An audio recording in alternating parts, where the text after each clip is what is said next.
27 मई को इस देश का मजदूर एक बार फिर विरोध कार्रवाइयों पर जाएगा। 234 किसान संगठनों के साझे मंच अखिल भारतीय किसान संघर्ष समन्वय समिति ने इन विरोध कार्रवाइयों का आह्वान किया है।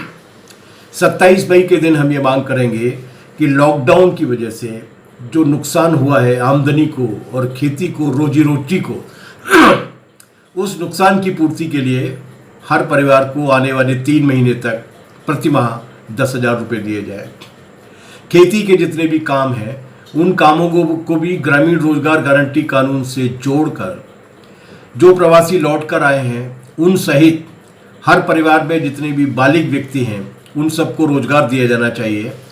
कम से कम 150 दिन का काम दिया जाना चाहिए और उस काम का नगद भुगतान किया जाना चाहिए बिना किसी भेदभाव के।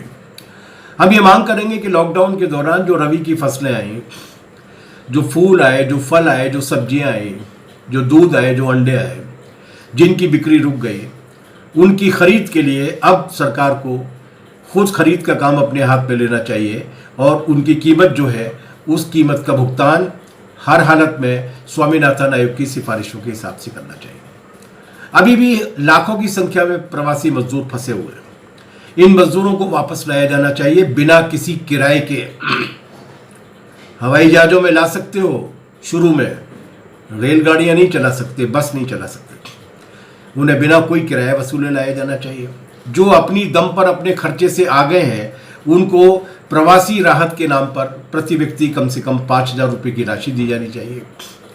इस दौरान लॉकडाउन की वजह से और प्राकृतिक आपदाओं की वजह से, बारिश और ओलों की वजह से किसान को नुकसान हुआ है, उसके लिए 10,000 रुपये प्रति एकड़ का उसको भुगतान किया जाना चाहिए। जो किसान सम्मान निधि है उसकी राशि बढ़ाकर 18,000 रुपये वार्षिक की जानी चाहिए। किसानों पर, बटाईदारों पर, खेत मजदूरों पर, गांव के गरीबों पर जितने भी बैंक और साहूकारों के कर्जे हैं उन सारे कर्जों से उनको मुक्त किया जाना चाहिए।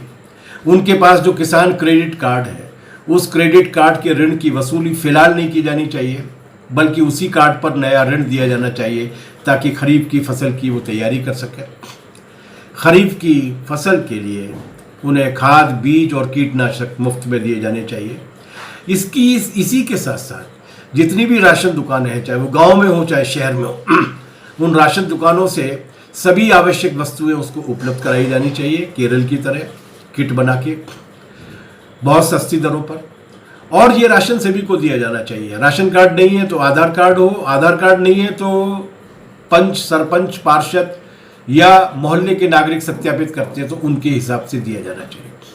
ये भारत के नागरिक हैं। 20 लाख करोड़ के पैकेज में कॉरपोरेट कंपनियों के लिए लाखों करोड़ की छूट, 20 लाख करोड़ के पैकेज में दुनिया भर की कॉरपोरेट कंपनियों को बुलाकर डिफेंस बेचना, रेल बेचना, भेल बेचना, कोयला बेचना, तेल बेचना, इस सब का फैसला लिया जा सकता है।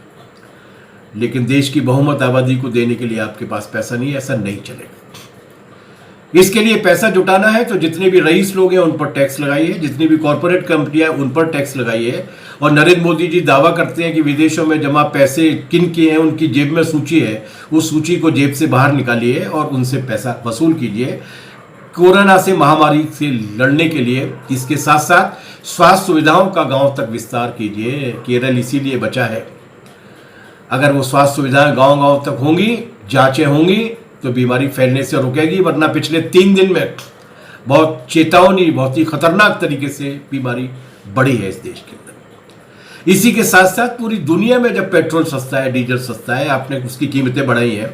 22 रुपये प्रति लीटर डीजल की कीमत कम कीजिए। 27 मई को ये भी मांग की जाएगी।